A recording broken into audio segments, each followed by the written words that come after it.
મધ્યપ્રદેશના જબલપુરમાં ક્રૂઝ પલટવાના કારણે જે દુર્ઘટના ઘટી તેમાં અત્યાર સુધીમાં 9 લોકોએ જીવ ગુમાવ્યા છે અને હજુ પણ મૃતકોનો આંકડો વધે તેવી સંભાવના છે।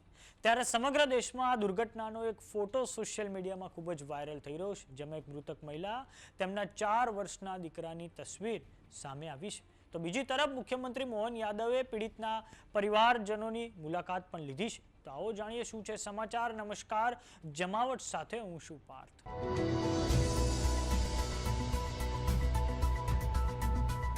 મધ્યપ્રદેશના જબલપુરમાં ક્રૂઝ અકસ્માતમાં હજુ પણ ઘણા લોકો લાપતા છે અને મૃતકોની સંખ્યા વધે તેવી સંભાવના છે। તો હવે આ દુર્ઘટનામાં મૃતક મહિલા અને તેમના 4 વર્ષના દીકરાની એક ભાવુક કરી દેવાવાળી તસવીર સોશિયલ મીડિયામાં ખૂબ જ વાયરલ થઈ રહી છે। અને હવે આ મહિલાના પતિ પ્રદીપ કુમાર દ્વારા દાવો કરવામાં આવ્યો છે કે ક્રૂઝ પર કોઈ સુરક્ષા વ્યવસ્થા નહોતી, લાઈફ જેકેટ બધા માટે ઉપલબ્ધ નહોતા, યાત્રીઓ દ્વારા અંદર વેચીને તેનો ઉપયોગ કરવામાં આવ્યો હતો।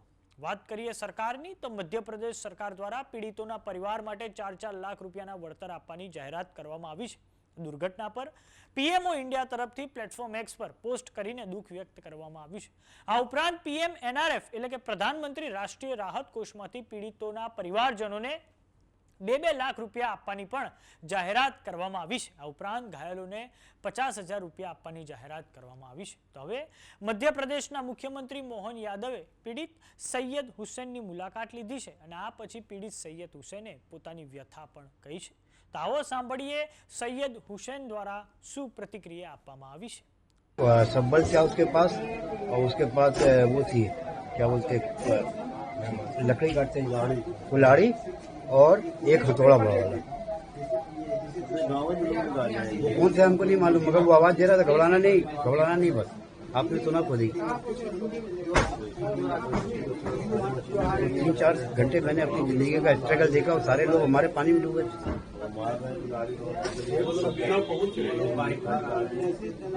कन्हैया नाम है उसने मैं बताया था। बोला घबराना नहीं, आ गया हूँ मैं, घबराना नहीं, अभी निकाल रहा हूँ, घबराना नहीं, ऐसे ही बोलता रहा। मुड़ी बचाओ, आप हथौड़ा चला रहा था मेरे सर के ऊपर, सब्बल हथौड़ा कुल्हाड़ी। ठीक है, इसने निकाला था, उससे भी हमने बात की थी। 3-4 हाँ बोल लगा। क्या कंडीशन थी उस समय की अगर बता। कंडीशन ये थी सर, मैं ऊपर फंस गया था, नीचे सब लोग डूब गए थे, ऊपर वाले कूद गए, वो बच गए, बस पता नहीं चला। 5 मिनट में सब काम तमाम हो गया। वो लंबा अरसा रहा पानी का। 4-5 घंटे में फंसा रहा पानी में। हाँ। क्या क्या क्या चलता रहा मन में उस समय? कुछ आवाज ही नहीं आ रही थी। 5 मिनट बाद सब आवाज बंद हो गई। मैं 3-4 घंटे इंतजार करता रहा कि अब ना वो डूबेगी, अब ना वो डूबेगी। मेरे 3 परिवार के 3 लोग डूब चुके थे, मैं भी डूब जाता, बस यही इंतजार था। मगर कुदरत का करिश्मा है। अभी मुख्यमंत्री जी आए आपके पास? जी। क्या बोल के गए मुख्यमंत्री? बोल के सांत्वना कोई भी जरूरत हो तो, क्योंकि हमारा भी बहुत पुराना संबंध है जनता पार्टी से। ईश्वरदास रोहानी जी के जमाने से वो हमारे खास थे। माने गांव में रहता था 30 साल पहले, 30 साल वहाँ रहा, अभी 9 साल हुए यहाँ।